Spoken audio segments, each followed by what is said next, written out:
Burn, baby, burn. Is it okay? Is it okay to actually burn up bodies rather than burying them and planting them in the earth?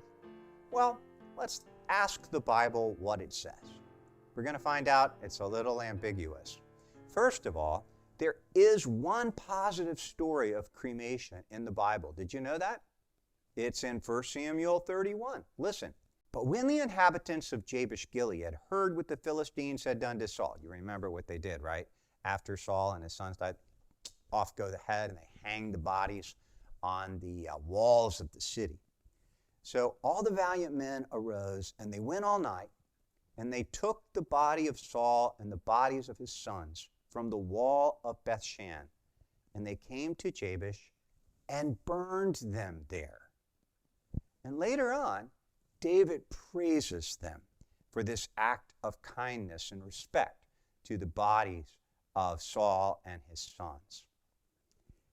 But most of the time, when the Bible speaks about burning, it doesn't seem to speak so favorably.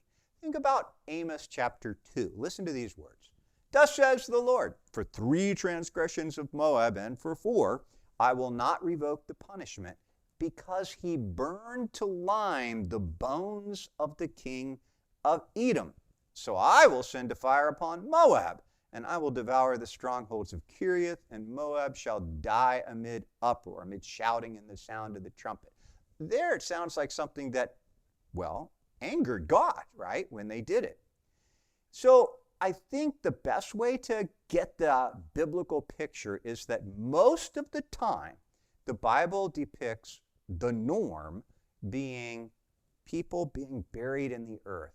And that becomes something that's actually really precious because Jesus himself went into the earth for those 3 days to destroy death's power for us. And as Jesus goes into the earth and is planted in the earth, so we also have our bodies planted in the earth, awaiting the resurrection. The picture is of like burying a seed in the ground, waiting for that glorious sunshine of God. Does it mean it's a sin to get cremated? No. We can't make a sin something that God does not clearly reveal in his word to be a sin. But does it mean that being buried actually confesses better what our big hope is, that our bodies are going to be raised from the dead? You betcha.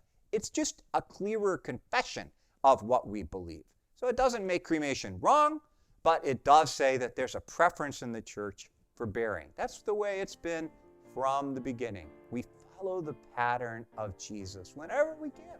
To dig a little deeper on how our bodies are planted in the hope of the resurrection, check out my show on 1 Corinthians chapter 15 and on 1 Thessalonians chapters 4 and 5. That's at thewordendures.org.